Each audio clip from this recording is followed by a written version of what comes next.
Seu pensamento diferente fortalece o meu contraponto. Não sou seu inimigo, mesmo do lado oposto. Adversários do bem, no jogo onde quem sai vitorioso é aquele que compartilha sua história de vida pra ajudar o outro.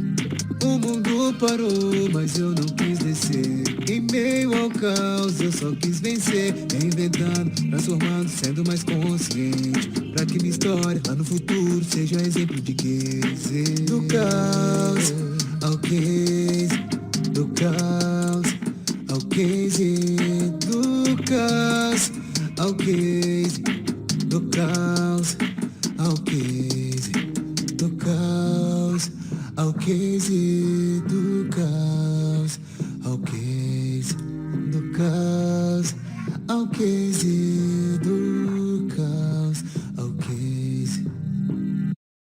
Boa tarde galera, tudo bem? Eu, André Luciano, anfitrião aqui do podcast intitulado Do Caos ao Case. Podcast esse que nós temos a honra e o privilégio de trazer pessoas que nós consideramos na sociedade. Então a nossa maneira singela de estar homenageando as pessoas que têm uma história bacana, em especial aqueles que têm uma história de caos e case para poder transmitir para você que nem tudo está perdido. Hoje eu estou aqui com um camarada, você aí que é da música, você que pretende ser locutor, produtor, artista, enfim. Esse podcast é imperdível. Nós vamos falar com um camarada que ele é produtor, mas hoje não está atuando. Era produtor da banda Calamidade, Quintessência, Eric Rios, entre tantos outros. E também, durante o período de sua vida, ele foi locutor, pretenso locutor, tá? Estou falando de Fábio. Beleza, Fábio? Boa tarde, Andrezinho. Tudo bem? Bem, graças a Deus. Tranquilo? Tranquilo. Tranquilo que ninguém... Ó, passou um gelzinho no cabelo. 54, né, filho? Tem que dar um trato na peruca. Eu fico lisonjeado. O camarada vem aqui, passa perfume, passa um gelzinho no cabelo. Sai cheiroso no vídeo, né? Tá cheiroso mesmo? Opa, ó. Eu nem posso falar que o Fábio tem problema, ele tem esse sério problema que ele é meio galanteador. Não, que isso. Já fui. Sem mais delongas, esquecendo todos esses predicados vossos do amor, o produtor do amor, se apresente para a nossa rede, para os nossos amigos, para os nossos inscritos, para aqueles que ainda não te conhecem. Então, galera, primeiramente eu queria pedir aí vocês que acessem o podcast aí do Caos ao Case, que curtam aí todas as matérias que já passaram por aqui. E eu tenho o maior prazer de estar primeiramente com um amigo, e eu sei que eu estou falando para outros amigos também. Meu nome é Fábio Rodrigues, tenho 53 anos, faço 54 dia 10 de agosto desse ano, então eu já conto que eu tenho 54, né? Quando chegar lá fica mais leve. Tá. Trabalhei na música, comecei em 2007 com o grupo Cara Metade, né? Daqui a pouco você já fala da música. O Fábio, também ele não deixa fazer suspense, ele já quer ir. Calma, Fábio, você está meio nervoso. Certo, garoto. Calma. Então vamos lá. Você toca a música principal no começo do show? É verdade, não, né? Fica para fechamento. Então tá. Fábio, cara, prazer te ter aqui novamente. Você sabe que eu tenho um carinho especial por você, né? Que puxava a sua orelha aqui durante o labor, que eu não tenho admiração e gosto da pessoa, e admirava muito a outra profissão que você tinha, né? Você tinha uma jornada dupla durante o dia, trabalhava naquilo que garantia o pão e à noite ia buscar essa vida da produção. Então eu acho que você vai acrescentar muito na vida daqueles que estão iniciando, que estão aí na batalha, na parte musical, na parte artística, da importância de saber que tem que ter um produtor por trás. O empresário é bom, para poder vender, poder articular, poder gerir a carreira, mas no dia a dia, em campo, ninguém faz a melhor gestão do que o produtor. O produtor seria o camarada de toda a logística, né? Sem o produtor nada acontece. Mas antes de falar do produtor musical, gostaria eu tenho um costume aqui, Fábio, para as pessoas entenderem como chegou, foi essa trilhada o vosso caminho, a história da pessoa, quem é ele, é filho de quem, qual a mãe, o pai, onde que nasceu, por onde passou, bem lá de trás. Por favor, fique à vontade, Fábio. Muito bem. Pode olhar para mim, Fabinho. Eu sou filho de Manuel Rodrigues, já falecido. Manuel Rodrigues é nome de autor de novela. Manuel Rodrigues. E era bonito meu coroa, hein? Minha mãe é Hélia Alves de Paula. Nasci no Paraná, na cidade de Pato Branco, lá em Pato Branco. Lá em Pato Branco? Dia 10 de agosto de 1968, faz tempo, né, gente? E morei no Paraná até os 18 anos. Meu primeiro emprego foi em imobiliária também lá, né? Comecei a trabalhar com 16 anos. Imobiliária no Paraná, em Pato Branco? Em Pato Branco, chamada Imobiliária Pato Branco. Eu era auxiliar administrativo, fazia os contratos, fazia as cobranças de aluguel. Tá. Então foi meu primeiro... Aliás, o primeiro emprego, na verdade, foi com 15 anos na Boia Fria. Tá. A gente ia carpir soja, arrancar feijão, para ganhar um dinheirinho para garantir o cineminha no final de semana. Então eu ia junto com meus pais que faziam esse bico de final de semana, sexta e sábado e domingo. Então eu fazia isso com eles também, era um labor pesado, né? Eu tinha 15 anos só, mas eu me sentia muito feliz já por pegar aquele dinheirinho e sentir o gosto de que eu estava me sustentando para o meu cineminha de final de semana. Então comecei lá. Depois, registrado, o primeiro emprego foi nessa imobiliária, Pato Branco. Eu fiquei no Paraná até os 18 anos, né? E tentei ser jogador de futebol também, né? Joguei. Eu comecei com 9 anos no Grêmio Industrial Pato Branquense, que hoje é o Pato Futsal, que é um dos melhores times de futebol de salão do mundo, né? Você jogava de quê? Eu era ala direita. Ala direita. E depois tentei também no Pato Branco, no profissional, mas não cheguei lá e vim para o Santos para tentar também uma peneira, campo. Tá. E aí pro Santos você tentou quando aqui? Rapaz, eu tentei, acho que foi em 90. 90. Cheguei a ficar uns 3 meses ainda, depois fui dispensado. Onde você treinava lá em 90? Era naquele CT aqui da Nossa Senhora de Fátima e às vezes na Vila. Nossa Senhora.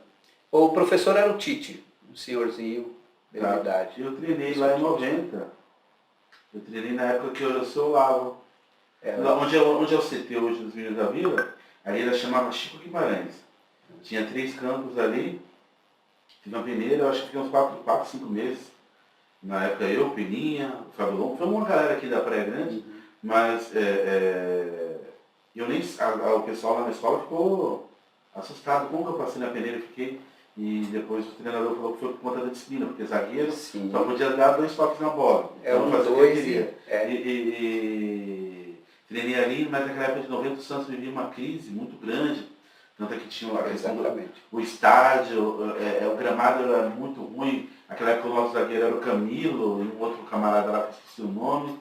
Dali a pouco o Santos contrata o Sérgio, que era goleiro da Ponte Preta. Sim.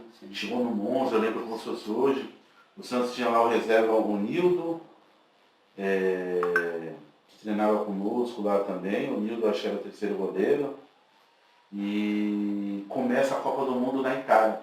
Daí quando começa a Copa do Mundo na Itália, eu percebo que o Santos tem um problema grande e acaba se desfazendo daquele novo grupo que ele tinha montado, né? Não deu para poder estar se portando. Mas bacana, Fábio. O departamento amador na época não tinha estrutura, né? Que tem hoje, logicamente, né? Era bem deficitário. Então, aí o futebol não deu certo, eu parti para o trabalho mesmo, informal, né? Aí trabalhei na refinaria em Cubatão, uns 4 meses. Como que é, Fábio, você foi na refinaria? Eu era ajudante mecânico de guindaste. Aprendiz, na verdade, né? Comecei lá para aprender, mas fiquei pouco tempo.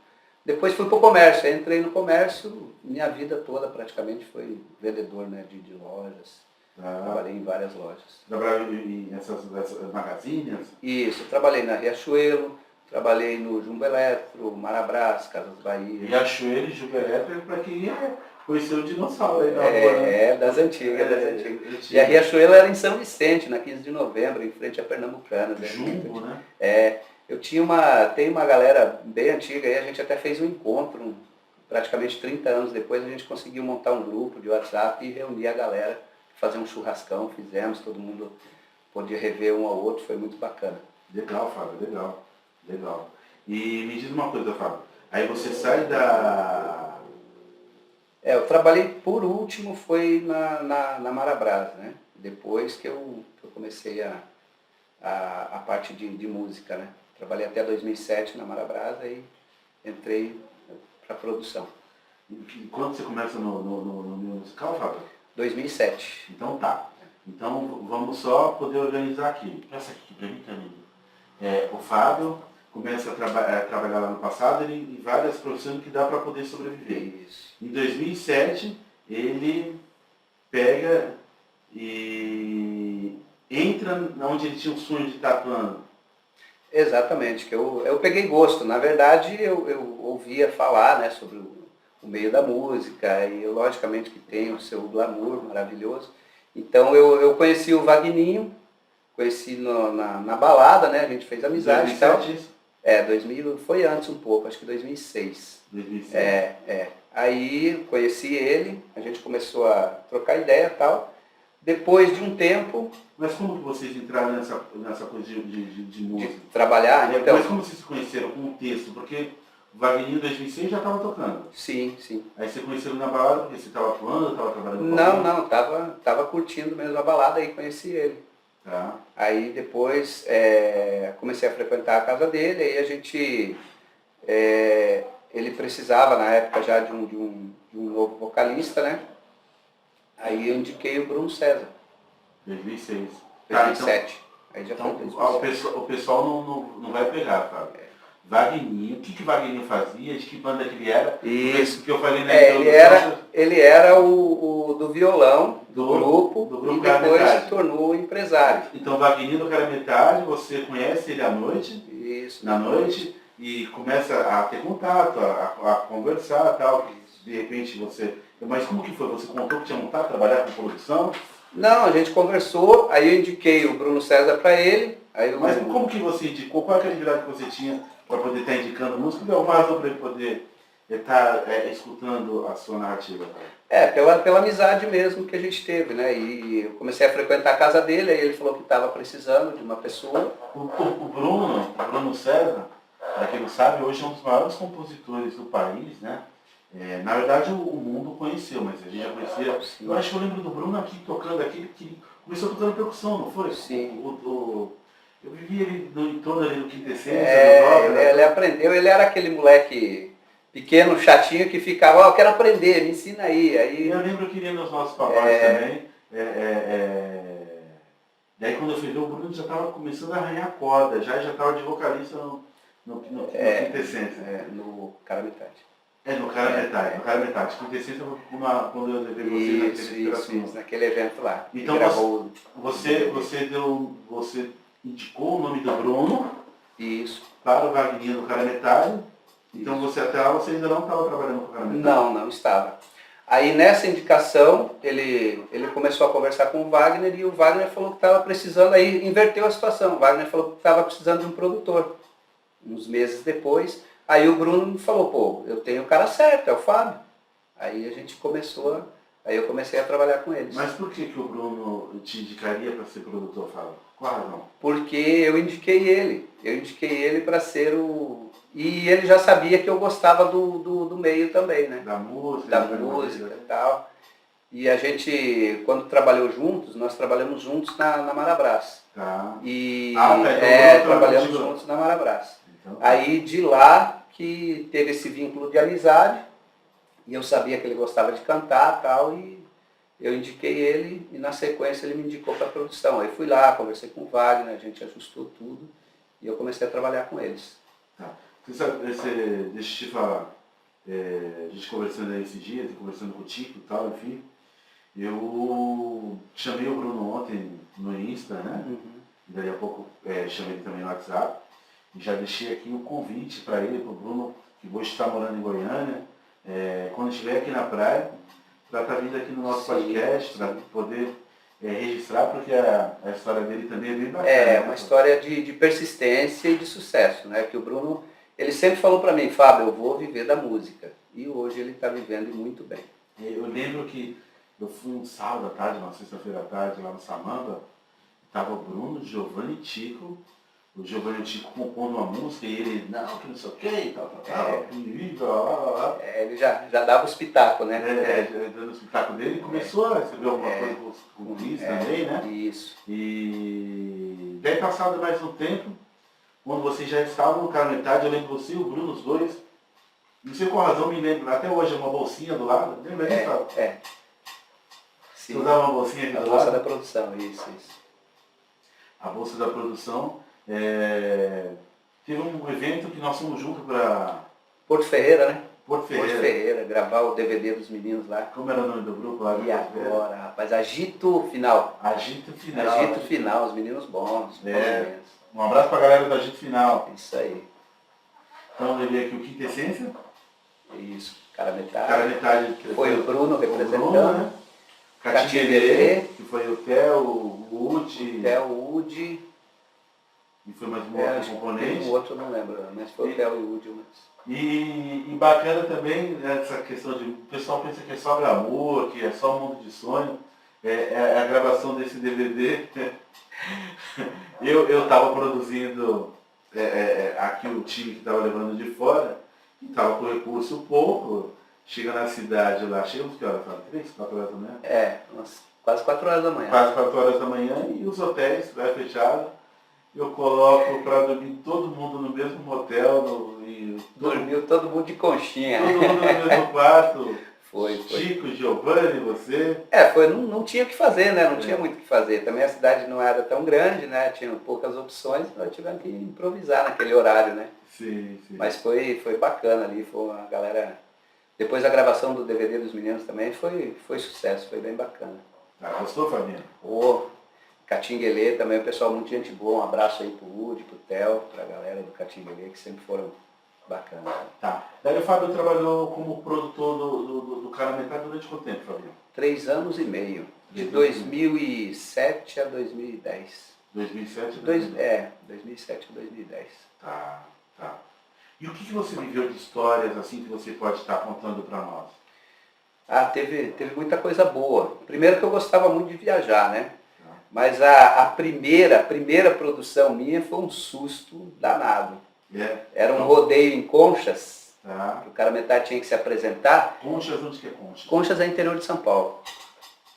E tinha que chegar no palco era 22 horas, se eu não me engano, ou 21 horas. Naquela época não tinha os recursos que tem hoje, né? E também o Waze da vida não tinha, né? Não existia. Então eu ia no Google, imprimia o mapa, imprimi tudo, fiz a pré-produção, deixei tudo bonitinho. Você cuidava da logística? Sim, também. Passava pro motorista? Também vendia, cuidava da logística. Onde e eu fazia com prazer, passagem de som, reserva de hotel, tudo isso, refeição, tudo. Cuidava de tudo. E fazia com muito gosto. Aí eu peguei, imprimi os mapas, fiquei com um e dei um pro motorista. Assim que entrou no ônibus, eu dei um pro motorista. Falei, o caminho é esse aqui, tal. Aí passa São Paulo, não passa cidade nenhuma mais rumo a Conchas. Aí eu falei, tem alguma coisa errada. Aí fui no Muri, né, que é um macaco velho, mais experiente e tal. Eu falei, Muri, cara, o cara não passou cidade nenhuma depois que passou São Paulo. Ele falou, Fábio, se vira, você é o produtor, meu amigo. Tá tudo na sua mão. Você que é o responsável. Vai lá, conversa com o cara, pede para ele parar, pedir informação. Paramos, eu falei para ele, para no próximo posto de gasolina aí para a gente pegar a informação. Aí ele parou no posto, tinha um mapa gigante do estado de São Paulo, eu olhei e falei, nossa senhora. Aí chamei o cara, falei assim, Conchas, ele falou, vocês estão no caminho errado. Daqui para Conchas é mais umas 4 horas. Isso já era 9 da noite, mais ou menos. Não, 8 da noite. 8 da noite. Então vocês iam chegar... Meia-noite. Ia chegar meia-noite. Aí eu falei, sério? Ele falou, não, sério, é isso aí. Aí peguei e liguei pro Paulinho Campolim, que faleceu, que era o contratante. Contratava bastante, Cara Metade, inclusive, trabalhava bastante. Qual é o nome dele? Paulinho Campolim. Aí ele falou, Fábio, e agora, vocês tinham que entrar, acho que era 11 horas. 11 horas tinha que estar no palco. Aí ele falou, e agora, eu falei, Paulinho, me ajuda, cara, é minha primeira produção, me ajuda aí, pelo amor de Deus. Eu peguei o motorista aqui, o cara fez o trajeto todo errado e a gente vai conseguir chegar só nesse horário. Aí ele falou, vou ver o que eu consigo fazer aqui. Aí ele conseguiu adiantar a dupla sertaneja, colocar a dupla sertaneja antes, que estava no hotel, conversou com os caras, explicou a situação, eles toparam. Eu não lembro qual dupla que era, acho que era Teodoro e Sampaio, eu não lembro muito bem. Aí adiantou a dupla sertaneja e depois seria a gente, né? Só que teria que estar no palco meia-noite. Nós chegamos exatamente meia-noite. Aí até montar tudo, foi... Então foi assim, foi uma experiência para eu pegar força na produção. E o Muri me ajudou muito, né? O Muri falou, ó, Fábio, cara, é uma experiência para você não, entendeu? Não fazer mais. E dali em diante eu peguei pulso. Chegava e fazia do meu jeito. Porque ele falou, quem manda na estrada é você, cara. Porque se der ruim, é você que vai responder. Você que vai falar com os contratantes. A responsabilidade é sua, cara. A gente tem muita responsabilidade em chegar nos horários, entendeu? Aí, dali pra frente, eu passei a ser muito rigoroso com isso. Bastante mesmo. Então o empresário vendia o show. Porque na verdade, então... Não, eu vendia. Então, mas a gente tinha um escritório. Não tinha empresário, na verdade. Era o Vagninho. Tá. Tinha o escritório que era GMK, Grupo Musical Cara Metade, GMK Produções. Tá. Então a gente tinha um escritório e de lá eu fazia o trabalho, ligava para os contratantes tal, e vendia os shows. E graças a Deus, pelo fato da gente ser vendedor e ter o poder da comunicação, conversar e ser bastante verdadeiro com o contratante, eu consegui alavancar bastante shows na época. Bastante shows mesmo. E isso fez com que, na época também, o Cara Metade desse um up, né, naquela época. Voltasse, né? Porque a suposta queda teve por conta da saída dos seus vocalistas dos dois irmãos. Isso, os principais, exatamente. E aí veio uma nova... Aí eu fazia o papel de dizer quem era o Bruno César, depois teve o Caio Campos também, que foi vocalista também. Então eu fazia o papel de apresentar esses meninos, né? E foi muito bem aceito. Eu falei, ó, mandava a música, o cara gostava da música regravada, do jeito que estava. E as prefeituras também abriram muita porta, entendeu? Voltou a fazer muito show de prefeitura. Com os contratantes que o Cara Metade já tinha, né? Que tinham a lista dos contratantes. E a maneira com que eu tratava. Então conseguia abrir bastante portas na época, eu lembro. Então seu primeiro show quase você tomou voado. Rapaz, o primeiro foi para aprender mesmo. E o Muri foi inteligente, porque ele te tratou com firmeza. Sim, com firmeza, né? Com firmeza. Não aliviou, né? O motorista era inexperiente, Fábio? Não, é o contrário. Ele disse que ele fazia 20 anos que ele dirigia, que ele sabia um atalho que ia chegar 1 hora antes.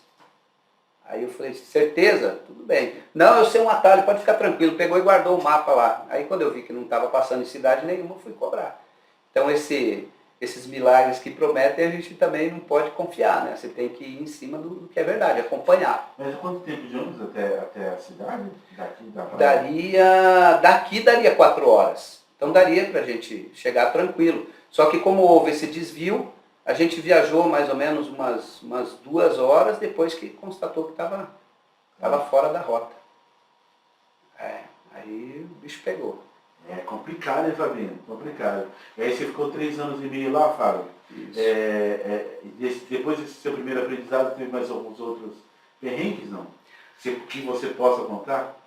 Então, além desse do hotel, né, da gravação do DVD aí, que foi bem... O nosso também foi. Ele faz questão de lembrar que dormiu no mesmo quarto do motel onde eu estava. Mas eu, como estava na posição de produtor, eu praticamente não dormi. Não dormiu, exatamente. Eu tive que ficar tomando conta de vocês, do quintessência, da rádio. É importante o que você falou de quem quer começar na produção executiva hoje.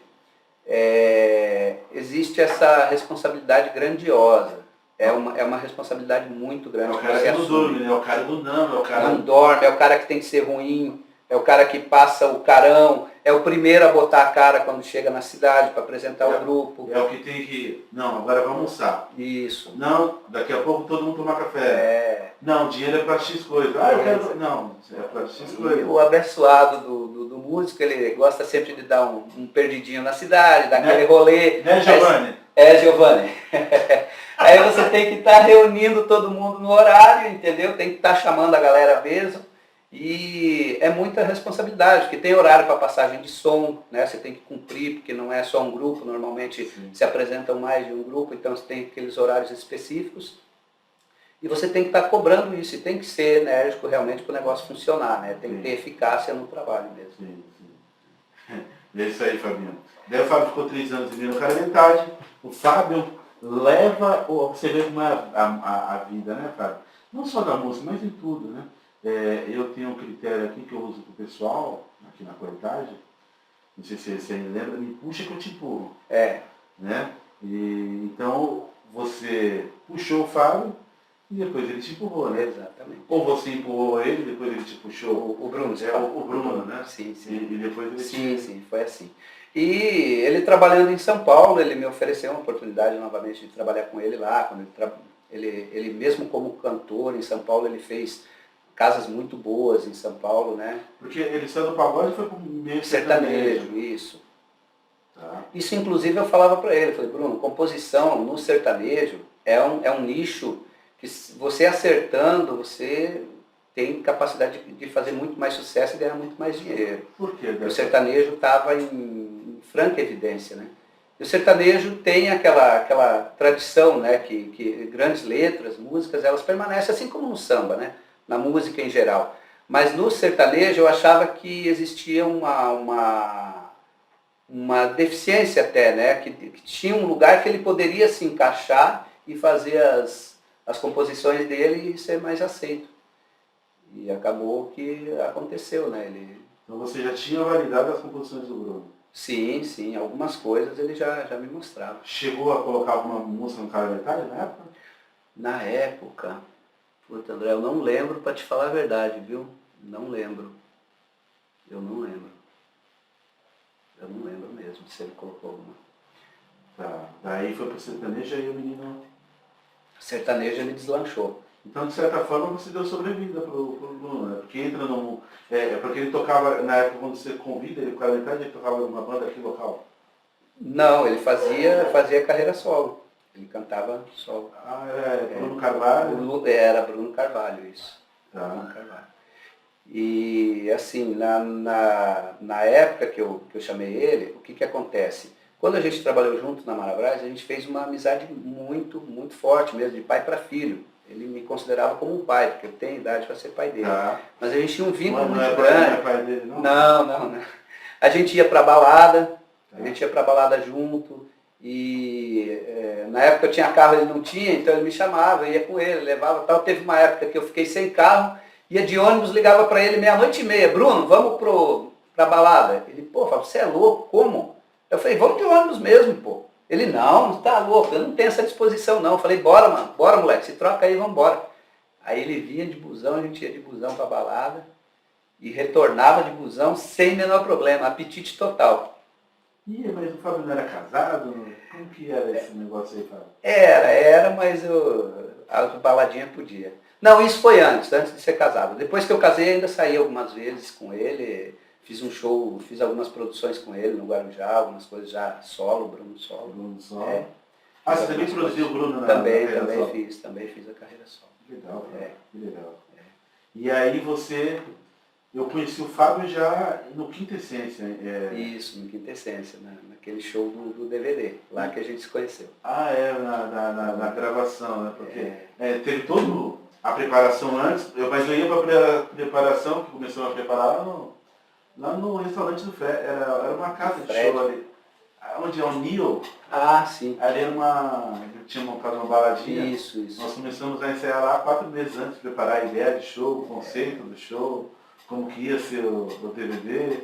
E nós conhecemos nos dias da gravação do DVD, né, Fábio? Foi. E gozado que você que está no dia a dia com a banda, tem essa coisa, né? Tem tanta gente em volta, tinha o Fred, tinha eu, tinha mais não sei quem, e você que estava no dia a dia não me conhecia. Não conhecia. Só sabia. Foi conhecer lá, só sabia. Ouvia falar, de você. via nas camisas a marca Costa do Sol, né? Exatamente, patrocinado. Conta para o pessoal, Fábio, gravação de DVD, porque você, de certa forma, você tem uma participação muito importante naquela gravação daquele DVD, porque eu tinha me afastado um pouco do grupo, porque além de ter casado, teve um evento lá no Guarujá, onde nós fomos tocar, eu esqueci o nome do lugar lá, e teve um roubo lá na casa, na Rio Grande. Eu lembro disso aí. Eu falei, não posso ficar a título de quê? Porque eu fazia a produção, mas sem buscar retorno financeiro nenhum. Mais por gosto, por ver ali nos meus amigos, que os meninos talentosos, que eu tinha certeza que ia virar a nível nacional, porque os artistas são de excelente música. Mas quando começa o projeto do DVD, Quinta Essência tocando lá no sábado, lá, em várias casas, mas em especial no sábado lá no Estação Brama, né? E juntando dinheirinho para gravar o DVD. Conta pro pessoal como viveu uma experiência dessa de um DVD hoje, é banalizado, mas naquela época poucas pessoas tinham DVD, até grupo famoso para ter um DVD, era complicado, o pessoal às vezes preferia fazer um clipe com uma, duas músicas, do que fazer um DVD. Como foi? Conta pro pessoal essa sua história aí com o DVD do Quinta Essência, Fábio.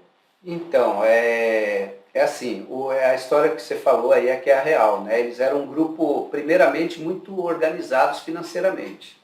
Eles tocavam nas casas, os cachês não eram baratos, eram cachês no valor de acordo com a qualidade do grupo, então eles conseguiam administrar bem isso.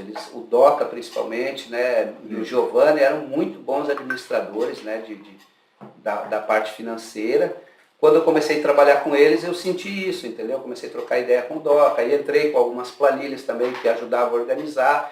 Então, assim, eles eram muito organizados financeiramente. Então, eles conseguiram arrecadar esse dinheiro. Na verdade, André, na fase do DVD que eles gravaram, eu já não era mais produtor deles, entendeu? Inclusive, no dia do DVD eu não participei, porque eu sofri uma queda e quebrei o dente da frente. Aí não fui nem na gravação do DVD. Então, nessa época, era outro produtor. Eu lembro, tinha o GG. O GG estava conosco. O GG que era do Molejo? Não, o GG de São Vicente, muito amigo do Fred, tio Patinhas. Sim. O GG, até você ver como que é as coisas, né? Eu lembro de você como produtor lá no Cara Metade. O GG, eu vejo ele, eu contei com ele semana passada em São Vicente, só mudou que o cabelo dele tá com um pouquinho de neve, né? Caiu neve, neve. Está meio esbranquiçado, mas o GG também usava aquela bolsinha do lado. Todo produtor musical via aquela onda. O produtor executivo tem que andar, que anda com as planilhas, anda com também na hora de se apresentar, os músicos têm que deixar de lado o celular, essas coisas, e o produtor tem que tomar conta de tudo, né? Tá explicado a razão. Parece aquelas bolsas de canguru, né? Só que e ali vai para receber o cachê também, né? Que 50% é em dinheiro, né? Sim, que é o sal. Hoje em dia já deve ter mudado isso, né? Porque existe o Pix e tal, faz na hora e consegue. Mas na nossa época era assim, era 50% antecipado, né? O depósito, para poder viajar. Quando chegava na casa, tinha que receber antes de subir no palco. Em dinheiro, em grana mesmo. Você falando agora, realmente você não estava, porque eu lembro quando foi feito os convites, nós convidamos muita gente bacana e tal, e veio para o DVD o Carica, a Sensação, Sim. Michel Fujihara, acho que os Carlos Raçamento. Ed White também? O Ed, aquele menino tocava metais com Pichote, veio um trio de back vocal bacana, umas meninas bacanas. E eu lembro que eu fiquei 3 dias praticamente sem dormir direto, porque nós gravando lá e eu vinha aqui para o escritório durante o dia, então saia daqui, já ia lá para o local do evento, da continuidade das gravações. E eu lembro que em um dado momento ali, umas 9 e pouco, 10 horas da noite, os seguranças me chamam, o Vavá do Cara Metade chegou e tal. Eu falei, não, pode receber, coloca no camarim e tal, eu tinha pedido. Essa parte eu organizei lá em cima eu organizei tipo um camarotezinho para cada artista, para cada convidado. E realmente você não estava, mas foi bem bacana. Mas de certa forma a gente... eu fui convidado, mas não fui por causa dessa abençoada dessa queda aí. Eu estava tomando banho, escorreguei, dentro do banheiro, quebrei o dente da frente. Eu falei, puta, como é que eu vou agora? Uma esposa deu um tapa? Não, que é isso. Não, minha esposa era gente boa, ela compreendia as situações. Ela me conheceu assim, né? Então ela era bastante compreensiva. Daí passa um determinado tempo da gravação do DVD. O Fábio começa a trabalhar lá com o Quinta Essência, foi o Quinta Essência? Então, depois que eu saí do Cara Metade, eu fui trabalhar com com esse menino do Astros, que era o Leandro da Costa. Leandro da Costa. Foi classificado no Astros, só que era pop rock e rock, era um menino bom pra caramba. Ele foi classificado com uma música autoral, inclusive, né? O Miranda elogiou muito, os jurados elogiaram muito o menino. E a gente fez um trabalho, chegou a tocar na 98, a Rádio Rock na época, e trabalhei uns 6 meses com ele e depois parei. Aí foi onde eu comecei com Quintessência. Quintessência eu já tinha desejo de trabalhar com eles e eles também comigo, né? O Giovanni sempre manifestou esse desejo, até quando estava dentro do escritório do Cara Metade, mas aí na época era exclusivo Cara Metade, aí assim que eu saí, eles me chamaram e depois que eu trabalhei com o Leandro, eu fui trabalhar com eles. E ficou quanto tempo lá? Com Quintessência, rapaz, eu não fiz conta de tempo não, mas eu trabalhei um bom tempo, depois voltei a trabalhar de novo, e agora, por último, com essa nova formação também, o Paulinho me chamou, só que aí eu fiquei uns 15 dias, porque aí misturou com o trabalho atual da corretagem, aí deu uma embaralhada ali, a dona da imobiliária já falou, opa, peraí, vamos conversar. Conflitou, Fabio? Conflitou. Eu achei que não ia conflitar, mas o que acontece? Como eles foram convidados para receber o prêmio Música do Ano lá em Portugal, com o Sou Favela, e eles comentaram isso na casa do empresário, só que depois disso eu falei, vai uns 2 meses ainda para acontecer isso, né? Dá tempo de eu me organizar e ver para onde que eu vou pender, né? Se eu pego firme na produção, se eu continuo na corretagem. Aí, deu uns 15 dias depois, já começou o barulho. Vamos que vamos, Fábio, Paulinho me ligou, falou, Fábio, é o seguinte, tem que providenciar 25 passaportes, e os caras começaram a me ligar, os músicos, eu falei, vixe, agora lascou. Agora eu vou ter que tomar uma posição, né? Aí acabei que eu estava também com um negócio grande na corretagem para acontecer, né? Uma negociação de um valor alto, eu falei pro Paulinho, Paulinho, eu vou.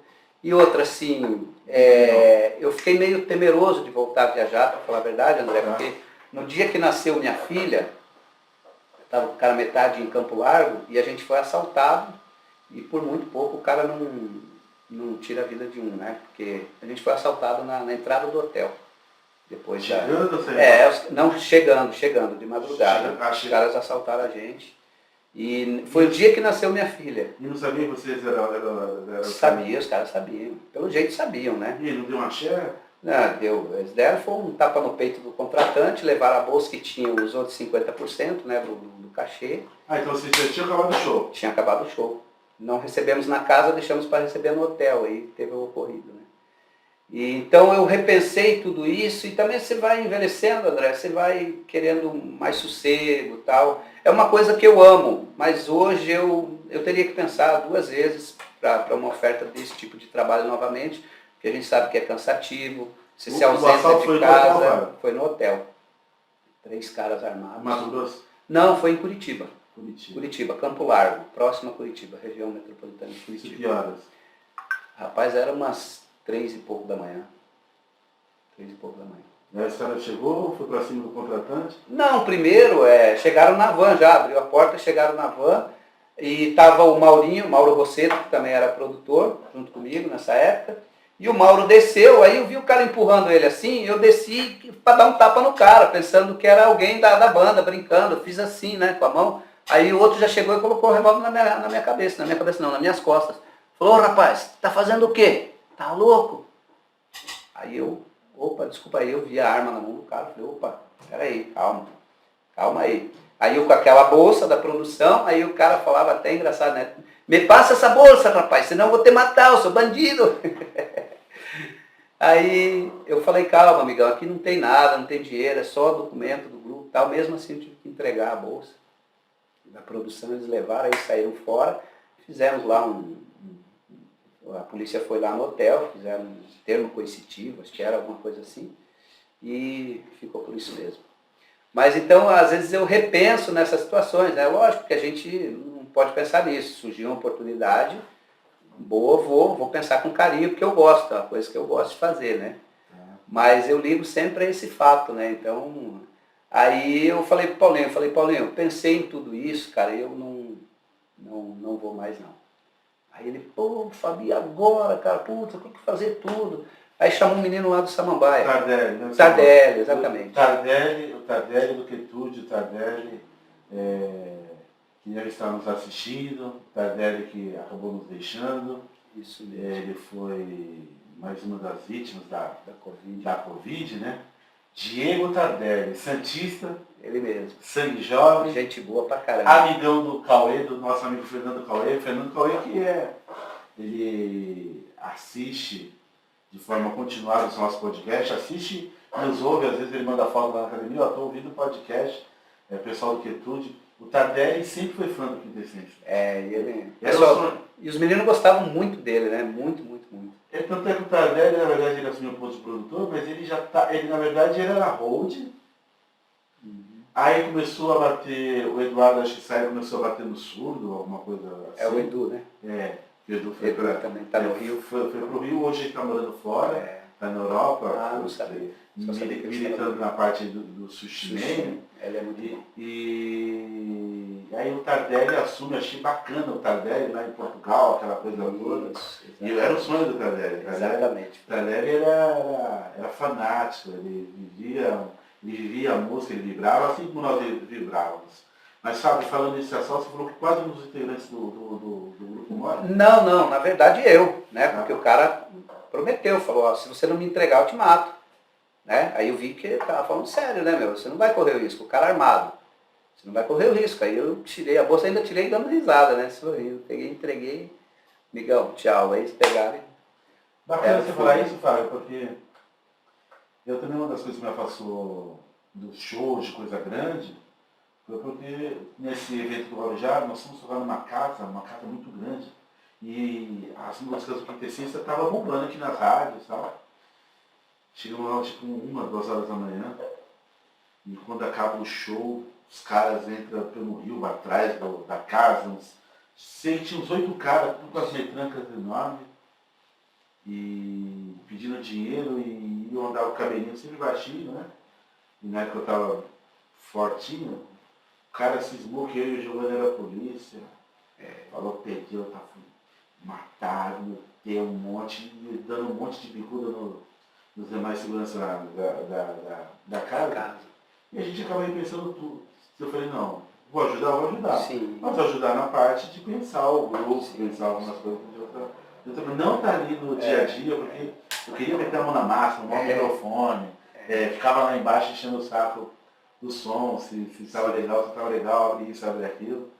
E também foi uma das coisas também que me fez repensar. Eu não cheguei a ter a nomenclatura do produtor. O Giovanni me chamava de produtor, mas o mercado me adorava porque músico, negócio de músico, eles até esquecem do dinheiro, tá? Músico que tá com a barriga cheia. Chegar numa casa que quer agradar o almoço, mandar aquela porção de frango com batata frita, os guaranás, tal, gelado, balde bacana e energético, um músico, nossa, se delicia, né, Fábio? Essa é a parte boa também, né? O pessoal é bem tratado, na verdade, né? Porque quando chega na cidade, uma cidade diferente, o pessoal é muito bem tratado. Os contratantes fazem questão para que volte também amanhã depois, né? Para que seja um contrato futuro, ele também tem que dar esse suporte. E a gente sempre teve um suporte legal, tanto com o Quintessência quanto com o Cara Metade também, né? Sempre tinha esse suporte bem bacana, o pessoal sempre atencioso. E também eu acho que essa atenção vai do produtor. Como o Fred falava para mim, na época do Quintessência, ele falava, Fábio, o Quintessência na estrada ou nas baladas é você. Você representa o grupo. Eu não estou aqui, você representa o grupo. Entendeu? Então assim, e a gente escolheu você porque você é uma pessoa que é de bem com todo mundo, uma pessoa legal, sabe tratar, educado. E essa é a cara que a gente quer para o grupo. Foi isso que ele me falou na época, que eu fui conversar com o Fred para participar da produção do Guilherme Marrentão, né? Isso, exatamente. Acho que aí já foi da segunda vez que eu fui conversar com o Fred. Tá. E ele falou isso. E o Fred te tomou algum ainda não? Porque o Fred, em vez de pagar, ele ainda quer tomar algum. Né? Não, o Fred sempre me ajudou. O Fred sempre foi generoso. Então tá rodando a minha vez, né, Tio Patinhas? Tio Patinhas comigo não, comigo ele foi bacana. O Fred é moleque super empreendedor, né, cara? Fred Você falou do Cara Metade, do Bruno, Do Leandro da do Costa. Leandro da Costa, da Quintessência, mas teve mais artistas que você trabalhou, Fábio. Quais foram os outros demais? Então, teve a Suzy de Paula também. Suzy de Paula. Suzy de Paula é do Ídolos, né? Da Record. Tá. Ela também se classificou no Ídolos. Era daqui Aí da Baixada, é né? daqui da Praia Grande. Né? Ela cantava forró com o pai dela, né? Que é o Gabi, era Gabi e Suzy. A dupla bastante conhecida de forró, né? Gabi, o que... Gabi é o pai dela, Gabi e Suzy, que era a Tá. dupla de forró. Aí quando ela foi pro Ídolos, depois que ela voltou, o Paulo Henrique, que é o esposo dela, é primo da minha ex-mulher. Então, o Paulo Henrique conversou comigo e tinha um empresário, que era o Gaúcho, que era empresário do Eric também, do Eric Rios, me chamou e falou, ó, vamos fazer um trabalho e tal. Aí eu passei a trabalhar com a Suzy, só que eu falei para ela, falei, Suzy, forró, assim, eu não tenho os contatos do pessoal de forró e tal. Sertanejo eu já consigo te colocar em casas boas aqui na Praia Grande, em Santos e tal. Eu tenho essa condição se você partir para o sertanejo. Aí ela começou a fazer sertanejo universitário e eu consegui colocar ela em casas boas, como Central City, Moby Dick, algumas casas assim. Mas peraí, Fábio. Você fala uma narrativa dessa para um artista. Você era produtor. Então você sai do papel de produtor e vai para a parte de empresário. De empresário. Você já estava vendendo o show. Deu certo pro Bruno e deu certo para ela, porque ela até hoje ainda ela faz bastante show, né? Foi mãe aí há pouco tempo, mas ela tem uma agenda legal e ela partiu para essa parte do sertanejo universitário e conseguiu tocar em Mongaguá, Peruíbe, Santos, casas boas, entendeu? Tá. E eu fiz um trabalho um tempo, acho que com ela eu fiquei uns 8 meses também, e depois findamos o trabalho aí, e quem deu sequência foi o Gaúcho, que é um empresário lá de Santos, que foi do Eric Rios também. Tá, e depois quando você termina o trabalho com a Suzy de Paula, que você já não era mais produtor, empresário, você estava já jogando em duas pontas, aí, ponta direita e ponta esquerda, Fábio. Aí você foi trabalhar com o Eric? Isso, fui trabalhar com o Eric Rios. O Eric foi assim, a gente fez um show em São José do Rio Pardo, com o Cara Metade. Aí o Eric e Fábio, que era a dupla lá, fizeram um show com o Cara Metade. Aí passou um tempo, passou acho que mais ou menos um ano depois, o Eric me encontrou no Central City, junto com esse empresário. Aí me chamou, falou, pô, você não é o Fábio, que era do Cara Metade? Eu estava na época com um grupo, outro grupo que eu esqueci, que é uma molecada muito boa, União Duradoura de Santos, também fiz a produção deles. Os meninos muito bons, eu estava com esses meninos e o Eric lá no... esses meninos do União Duradoura, e o Eric estava lá no Central City. Aí ele me chamou, falou, pô, Fábio, desfiz a dupla lá e estou querendo vir aqui para a Baixada. Ele estava em São José do Rio Pardo? São José do Rio Pardo. Ele tinha a dupla lá. O Eric Rios, ele me confidenciou que ele começou a cantar aqui naquele restaurante no Banzai. Era do pai dele. Isso, ali na Costa Silva. Ele começou muito novo. E daqui ele foi para o Rio Pardo? São José do Rio Pardo.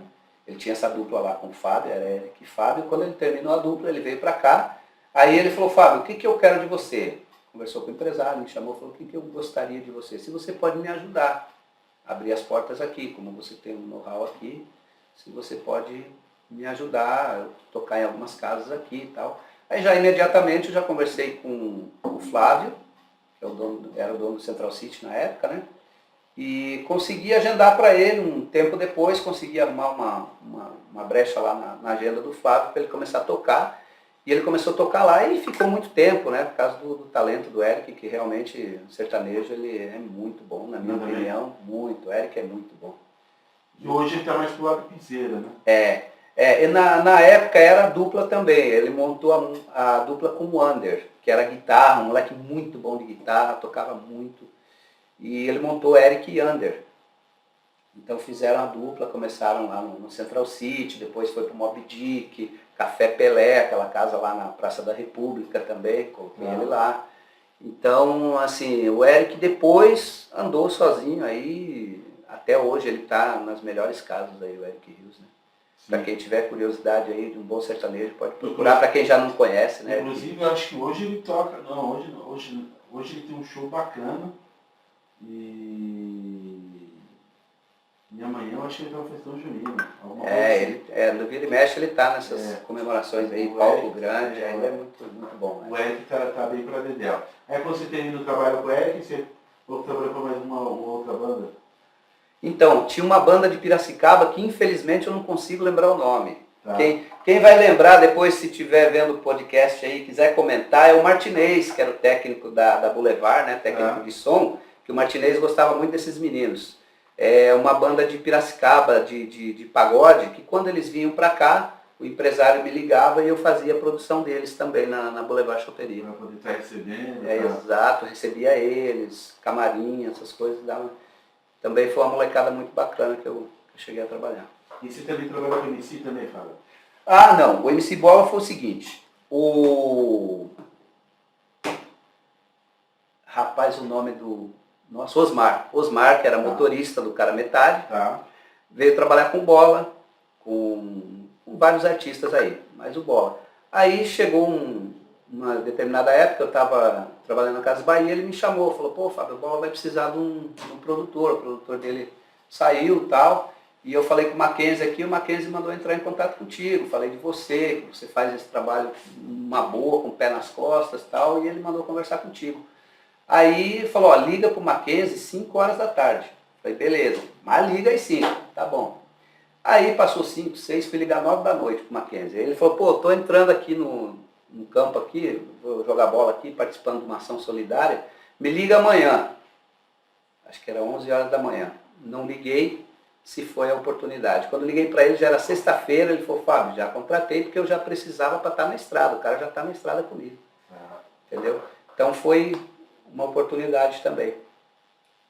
MC Bola. MC Bola. Diz uma coisa, Fábio, para quem está de fora, tem vontade, porque, cara, nós somos privilegiados de estar na profissão cristã, mas poderíamos estar ainda ligados à música. Nós temos o Tico, que é um dos maiores compositores do país, o próprio doutor Henrique Marques, o meu grande outro amigo, Adeni Fogaça, com quem eu fui buscar música com ele lá na Brasilândia, em 94, 95, não me lembro a época correta. Hoje o próprio Bruno, vocês tá muito bem. Dormiam de coxinha, deixei você e o Bruno dormindo de coxinha lá no... O Bruno é meu filhão, cara. Eu amo esse moleque. O Bruno é... Você e o Bruno. O que precisa para a pessoa ser um produtor, cara? O que tem que ser? Quais são os pré-requisitos? Então, primeiramente gostar, né? O primeiro passo é você gostar, tem que amar o que vai fazer. As regras é que, realmente é o que eu te falei, tem que ser rígido, não dá para não ser, sabe? Você consegue, por exemplo, ser comunicativo, ser amigável até certo ponto, mas tem hora que você tem que fazer a parte ruim, entre aspas, né? Você tem que jogar duro para que tenha disciplina. Porque grupo, musical, pagode, sertanejo, o que for, sem disciplina não vai.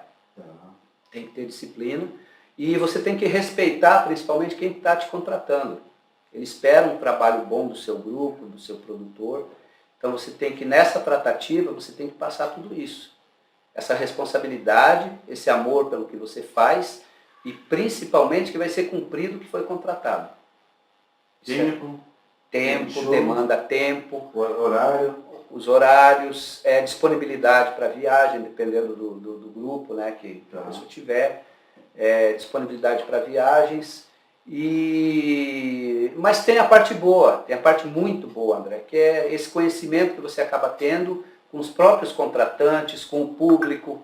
Quando você chega na cidade, o produtor, eu como produtor, também me sentia artista, porque você chega, você é muito bem recebido, com um carinho enorme, as pessoas te recebem muito bem, porque elas estão confiando naquele teu trabalho e elas querem ver coisa boa, elas querem se divertir e elas esperam isso de você. Então o produtor tem a parte da exigência, mas tem a parte também muito boa que você conhece pessoas, você abre um horizonte, dependendo se for um grupo nacional, como foi o Cara Metade, você consegue conhecer muita gente. Eu tenho contatos até hoje dessa época, em Facebook, até pouco tempo atrás tinha de telefone, às vezes os caras me ligavam e falavam, pô, vai ficar no Cara Metade ainda? Não estou mais, mas passava o número do Wagner, né? Então, assim, você fazendo esse trabalho e deixando boas lembranças, as pessoas continuam te seguindo, continuam te ligando, sabe? Esses dias eu falei com outro produtor também que estava junto com o Paulinho Campolini nesse primeiro show, ele lembra da história também, ele falou, pô, Fábio, eu lembro disso, cara, foi uma correria do caramba. Então assim, você vive uma história que ela permanece, André. Ela permanece e isso é medalha de honra ao mérito, né? Você carrega isso com você, sabe? Hoje as pessoas, alguns me encontram e falam, pô, Fabiano, pô, legal aquela época, né? Os próprios músicos, né, da época falam, pô, Fabiano, era muito bom, né? A gente viajava bastante, se divertia bastante, era legal. O Bruno mesmo era zoeira. Everton Sonora, cara, que era o técnico de som que também se foi, um cara maravilhoso. A gente brincava muito, tirava muito sarro. Bruno e Everton eram uns comédia na viagem, cara, era muito bacana. Então a gente tem histórias boas, mas o principal é ter essa responsabilidade de executar o trabalho bem feito, entregar o trabalho para quem contratou do jeito que a pessoa esperava. Tá. Olha, você viu muita coisa, o caminho de algumas pessoas para chegar no sucesso, mas você também viu algumas que não devem ser feitas, que tá fadado ao fracasso.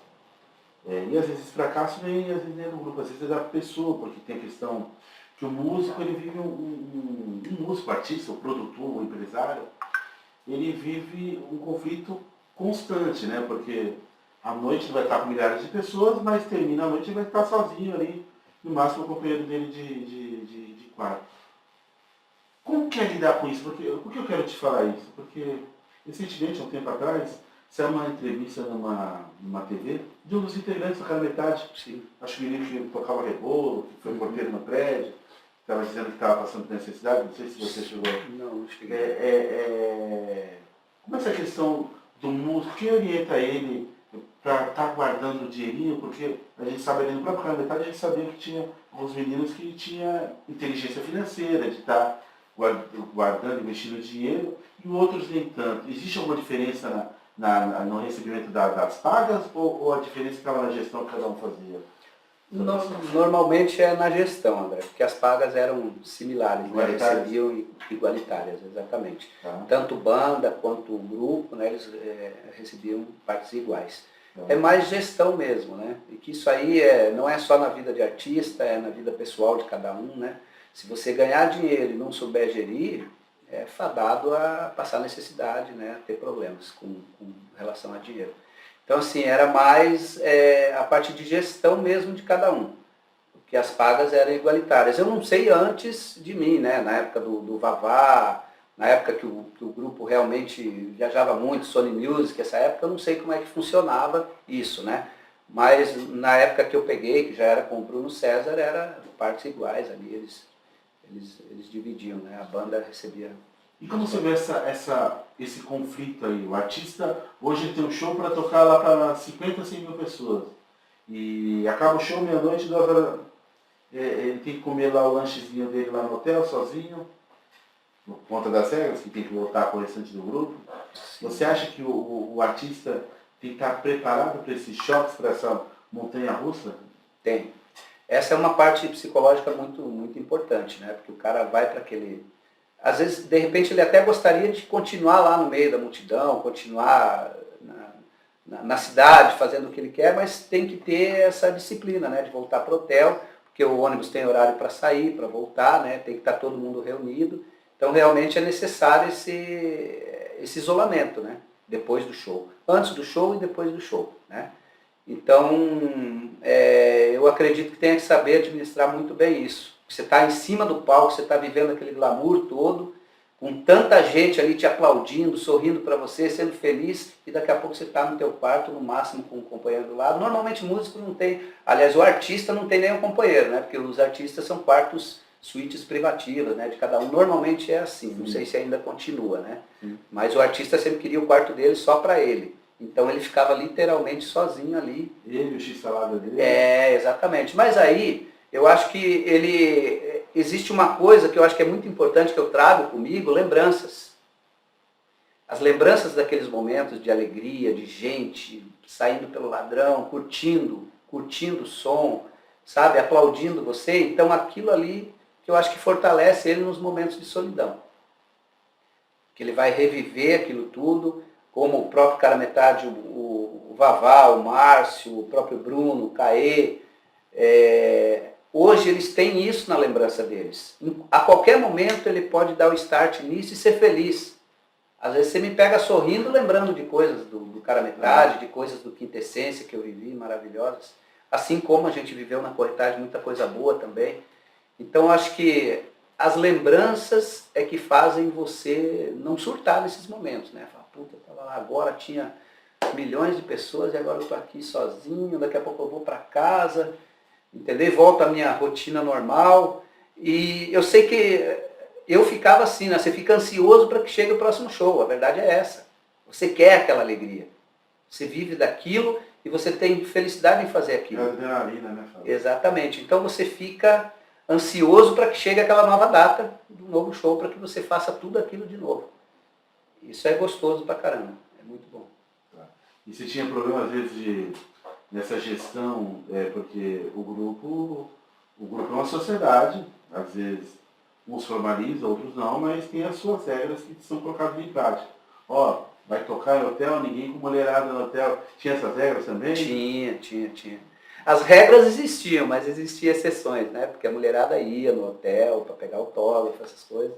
E acabava que, às vezes, dependendo da situação, principalmente músico, né? A molecada mais nova tal, conversava, se envolvia. O Mocedência é o freelance, né? É, o freelance, exatamente. Os frente não. Não, os frente não dá, né? Os frente é assim, é uma coisa que para fazer sucesso e para manter o sucesso tem que ter esse respeito, né? Com os fãs, com as fãs, distância, distanciamento.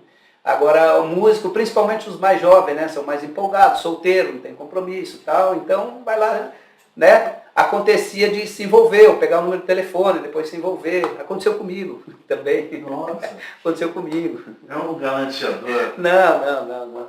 O que aconteceu é que eu conheci a pessoa e depois a pessoa veio para minha casa, né? Ficou um tempo, eu era solteiro na época. E até pouco tempo atrás aí estivemos juntos novamente, né? Mas passou. Isso aí já foi, né? Então você abria Mas são exceção, coisas que a gente vive. Você abria exceção por conta de querer fazer uso da exceção. Abrir exceção para fazer uso da exceção. Fábio Malandro. Mas é assim, André, no geral, havia muito respeito, né? Era um caso ou outro, realmente, às vezes a molecada saía até do hotel, ia dar uma volta na cidade, lá conhecia alguém, isso é normal, a pessoa é solteira, não tem compromisso.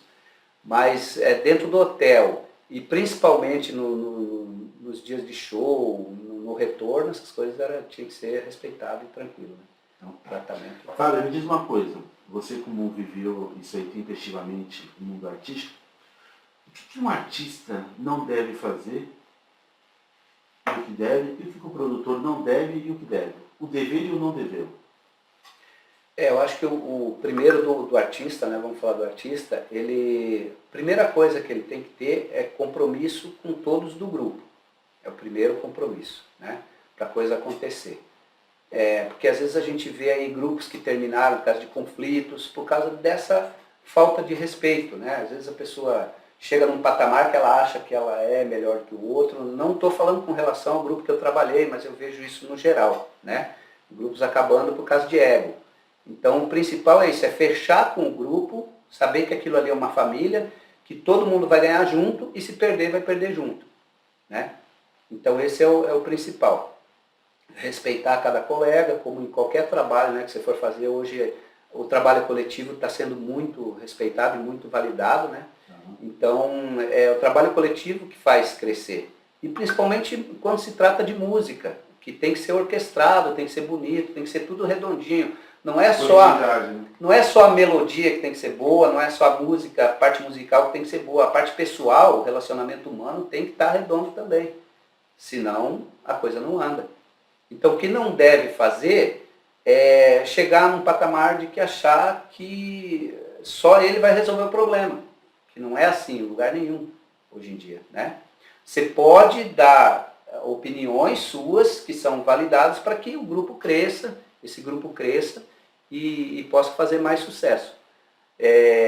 Eu acho isso. O que não se deve fazer é desrespeitar o geral, né? Tanto o teu público quanto o teu contratante, mídia principalmente, né? Você tem que saber se portar, porque a mídia ela te ajuda muito. Hoje em dia principalmente, ou ela te levanta ou ela te derruba, dependendo do teu comportamento.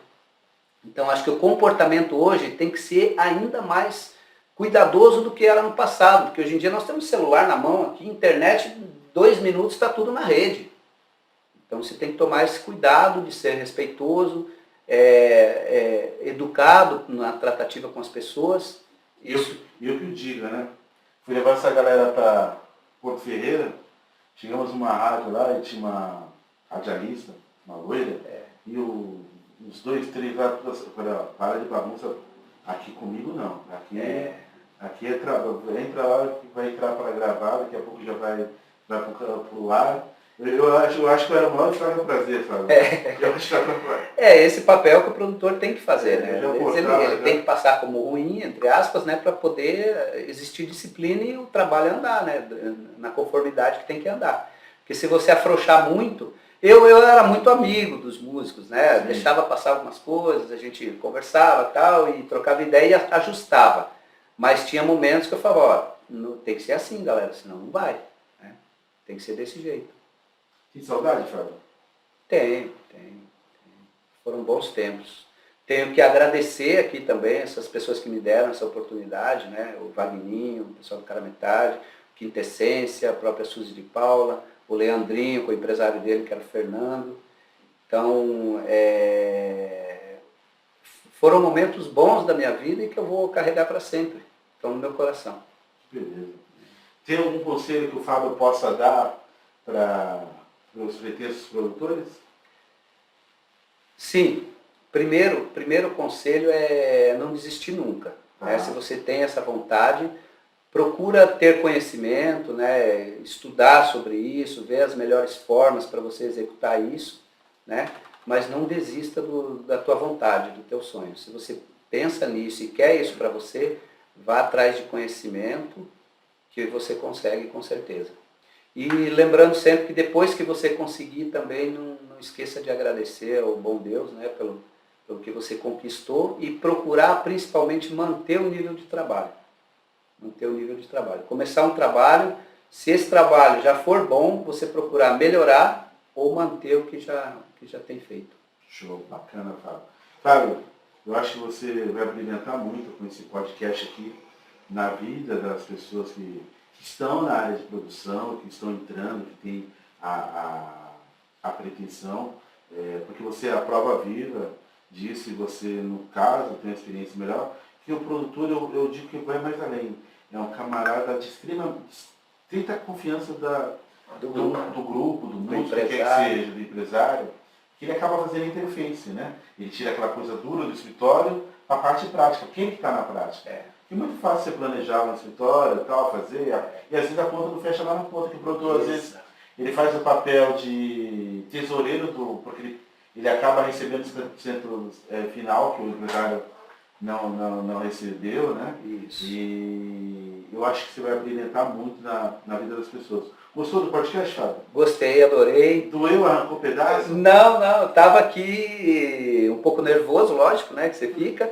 Por que nervoso? Mas é assim mesmo. O cara já dormiu no mesmo quarto comigo e vários machos juntos. Eu estava no quarto de pé olhando eles, né? Eu tinha que ficar cuidando de todos esses artistas. Depois que você relembrou essa história, eu fiquei mais tranquilo. Eu digo onde passa o banho, passa a banhada. Ô, meu amigo, então aí, foi muito bom. Foram tempos maravilhosos e, assim, a música é encantadora, né? Esse meio é encantador. Então, eu queria mandar um abraço para todos que gostam desse meio, os que pensam em entrar para esse meio, que tem a vontade, se qualifica, vai atrás e sucesso. Fábio, deixa o seu endereço e as suas redes para o nosso pessoal. Se quiser te encontrar na internet. Então, o Facebook é Fábio Cara Metade, Facebook e Instagram, né? Você ainda carrega contigo? Carrego ainda. Vagninho! Direitos autorais aí, hein? Fábio Cara Metade, tanto o Facebook quanto o Instagram, né? Tá. E é isso. É isso aí. YouTube, alguma coisa? Não, YouTube, meu canal tá parado, não tenho mexido mais. O Fábio é o produtor do amor. Produtor do amor. Fábio, agora prepare o seu coração, e deixe uma mensagem do fundo do seu coração para quem está nos vendo e para quem está nos ouvindo nas plataformas digitais. Galera, a mensagem é o seguinte: nós que estamos aqui nesse momento, passamos por uma situação bem difícil e inusitada, né, mundial, que foi essa pandemia. Muitos aí acabaram perdendo a vida, né, amigos nossos, e a gente está aqui celebrando a vida, e por mais dificuldade que possa ter, sempre pense que tem um Senhor maioral que é nosso Deus e que Ele está sempre à frente de tudo. Se você tem alguma dificuldade, entrega nas mãos dele e com certeza isso vai se resolver. Seja qual for. Deus é bom o tempo todo. Show de bola. Deus é bom o tempo todo. Esse aí é o Fábio Cara Metade aqui conosco. Pessoal, eu gostaria desse podcast aqui de maneira diferente. Vocês sabem, como nós falamos em todos os podcasts, nosso podcast é uma maneira singela que nós temos de estar homenageando o convidado. E o Fábio, dentro dos diversos predicados que ele tem, ele exerceu com muita maestria, que foi o predicado aí de ser produtor musical. Mas esse podcast, eu gostaria que o Fernando Cauê, todos os nossos amigos lá do Quietude, da Praia Grande, torcida jovem de Santos, todos os amigos do Tardelli, na mãozinha então. Esse podcast aqui vai em homenagem também para o nosso amigo Diego Tardelli. Isso aí. Beleza? Que Deus o tenha. Ele que representou diversos produtores. Sim. Certo, Sabino? Com certeza. Então, pessoal, se você gostou desse vídeo, dá um like, inscreve no nosso canal e também nos sigam e nos ouçam em todas as plataformas digitais de streaming da sua preferência. Beleza? Beleza. Obrigado, André, pelo convite. Obrigado a todos. Galera, seguir aí, e são várias histórias, vocês têm outros podcasts aí, e do nosso podcast, e vocês podem conferir as outras entrevistas aí. Muito obrigado pela audiência, muito obrigado pelo carinho de todos. Valeu.